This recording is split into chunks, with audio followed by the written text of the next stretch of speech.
Labdien! Dārzs ir vieta, kurā mēs rodam mieru un atpūšamies no ikdienas rūpēm. Gan jau daudziem tas ir bijis ilgi lolots un beidzot īstenots sapnis. Prasmīgi un pareizi kopts tas saglabās tieši tādu krāšņumu kā mirklī, kad savs dārzs vēl bija tikai jūsu iecere un fantāzija. Tiesa sapņa saglabāšanai gan būs jāpieliek nemazums pūļu un augi jākopj visu cauru gadu. Vispirms pievērsīsimies kokaugiem. Galvenie kokaugu kopšanas darbi ir mēslošana un vainagu veidošana. Lielo koku vainagus veido parasti agri pavasarī vai vēl rudenī, auga bezlaba stadijā. Jauniem kokiem īsina zaru galus, lai iegūtu kompaktāku vainagu. Jāņem vērā, ka nav ieteicams īsināt zaru galus kokiem ar izteikti spēcīgākiem centrālajiem pumpuriem, jo šie koki tad var veidoties kropli. Tādi ir kastaņi un riekstkoki. Gan kokiem, gan krūmiem vainagi tiek retināti visai regulāri. Tajos izgriež bojātos, apkaltušos vai aizlaustos zarus, kā arī tos zarus, kas krustojās vai traucē citu zaru attīstībai. Šim konkrētajam kokam izgriežam arī sakņu atvases, kas ir izdzinušās gana daudz, un viņas noteikti nav vajadzīgs atstāt.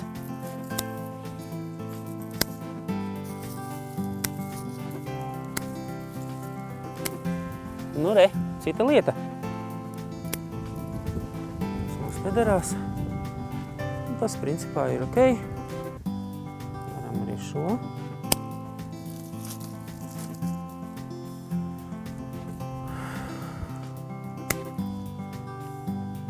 Jauki. Veciem un pāraugušiem krūmiem veids atjaunojošo apgriešanu. Tos nogriež gandrīz līdz pat zemē, atstājot 5 līdz 20 centimetrus atkarībā no sugas. Pēc apgriešanas tos apber ar kūdru, lai neizkalst. Tagad es parādīšu, kā to dara.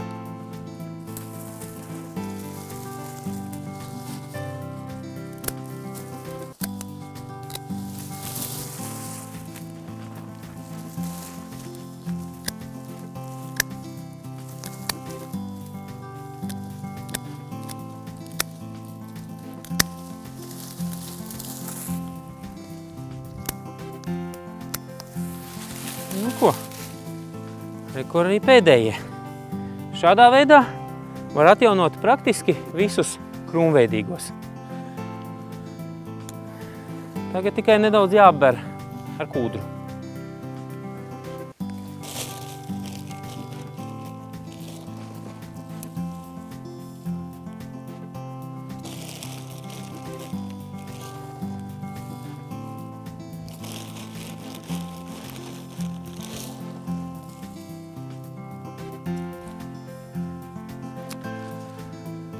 No snaudošajiem pumpuriem attīstās jaunie zari, un jaunais krūmu vainags izveidojas ļoti ātri. Pavasarī pēc augu apgriešanas tos būtu jāsamēslo. Kokaugu mēslošanai var izmantot sadalīšos kūts mēslus, kompostu, auglīgu augsni vai arī veikalos nopērkamus minerālu mēslus. Agri pavasarī ziedošos krūmus parasti tomēr negriež. Tā var nogriezt arī daļu ziedu. Tādi ir, piemēram, forsītīs, spirējs, arī ceriņi. Šos krūmus parasti griež pēc ziedēšanas. Nu ko, tagad arī aiziesim pie skujiņiem. Skujiņi kopšanas ziņā ir būtiski mazprasīgāki. Formas veidošanai tie nav jāgriež, jo skujiņi veidojas paši. Jāizgriež tikai nokautušie zariņi. Ir gan skujiņi, kas mēdz pavasara saulēs apdegt, piemēram, Kanādas egle, konika. Tādus augus vēlams piesegt. Ziemā, protams, labs piesedzējs ir viegls un irdens sniegs. Tas gan derēs mazākiem augiem, lielākiem būs nepieciešams baltais agrotīkls, piemēram. Pēc atkušņas smago sniega segu vēlams nopurināt, lai tas nebojā auga formu. Pieaugušos kokus parasti mēslo reizes 2 gadā, aprīlī un augustā. Noteikti atcerieties, ka nedrīkst mēslot sausus augus. Tie vispirms ir jāsalaista. Ieteicams izvēlēties speciāli skujkokiem domātos minerālu mēslus. Labi ir arī skujkokiem domātie ūdenī šķīstošie mēslojumi, kurus izmanto mēslošanai caur lapām. parasti ņem lejkanu, kurā to izšķīdina un lej virsū. Runājot par augļu kokiem. Protams, viens no svarīgākajiem augļu koku kopšanas darbiem ir vainaga veidošana. Par to mēs gan vairāk stāstījām atsevišķā sižetā, bet bez zaru izgriešanas ir arī balsināšana. To veids agri pavasarī, lai aizsargātu stumbru un resnāko zaru mizu no lielākām temperatūras svārstībām, it sevišķi saulēnās janvāra un februāra dienās. Par augļu kokiem tas arī laikam īsumā ir viss. Iesim paskatīsimies, ko varam izdarīt ogu krūmiem. Ogu krūmus veido ik pavasari, tik līdz ir nokusis sniegs. Jaunu pamatzaru veidošanai izvēlās 3, 4, varbūt arī 5 spēcīgākos viengadīgos dzinumus, kas izauguši no sakņu kakla un krūmā labāk izvietoti. Ja mēs paskatīsimies te uzreiz uz vietas, varam redzēt, šis ir gana spēcīgs, lai atstātu, tad tie, kas blakus atrodas, tie jau būs arī jāizgriež laukā. Vecie, kas ir nokautuši, arī jāgriež. Šādā veidā visus vājāk attīstītos, viengadīgos, arī bojātos, vārgākos, vecos zarus, kad izgriežam, tad tas krūms arī iegūs veidolu un labāk ražos. Dzinumu saīsināšana nepieciešama tikai tad, ja to galotnes ir bojātas. Nav. Mazliet jāpieķerās praktiski klāt.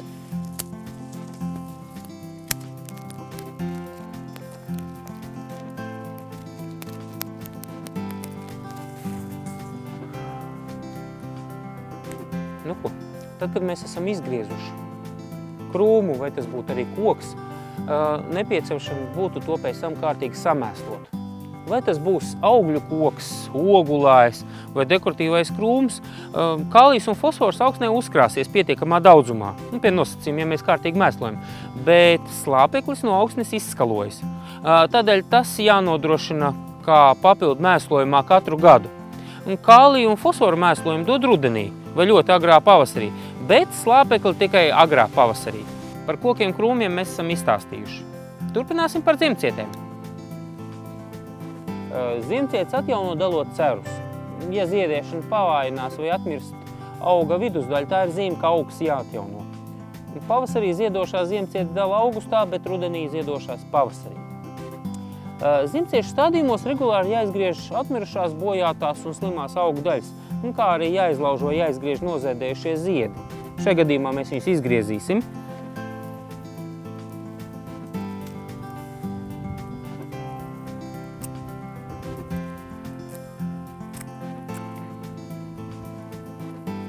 Pēc līdzīga principa vajadzētu apstrādāt arī pārējos dārza augus.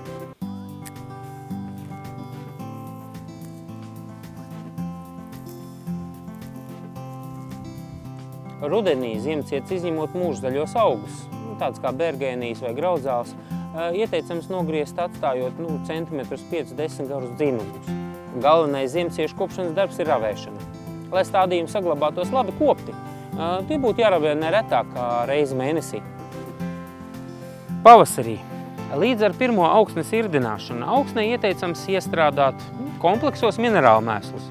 Kūdras vai komposta mūču skārta būs arī kā organiskais mēslojums, bet, ja iespējams, var vēl papildus mēslot ar kūtsmēsliem, kas labi sadalījušies.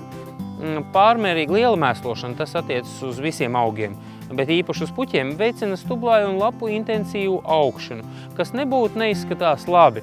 Augi var zaudēt savu dabīsko izskatu, neziedēt un kļūt uzņēmīgāk pret slimībām. Sausā un saulēnā laikā ziemcietis jālaista. Tāpat kā visus citus augus. Arī tās labāk laistīt reti, bet pamatīgi. Laistīt vēlams no rīta vai vakarā, nevis karstajā pusdienas saulē, jo tā laistot liela daļa mitrumu iztvaiko. Rudenī, līdz ar salu iestāšanos, ieteicams ziemciešu stādījumus mulčēt ar kūdru, vai kompostu priežamīzu mulču vai citu mulčējumu materiālu, kaut vai koku lapām.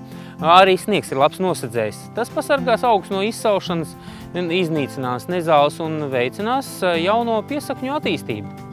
Tā kā Latvijā ziemas ir nepastāvīgas, tādēļ jārūpējas arī par ziemciešu ieziemošanu.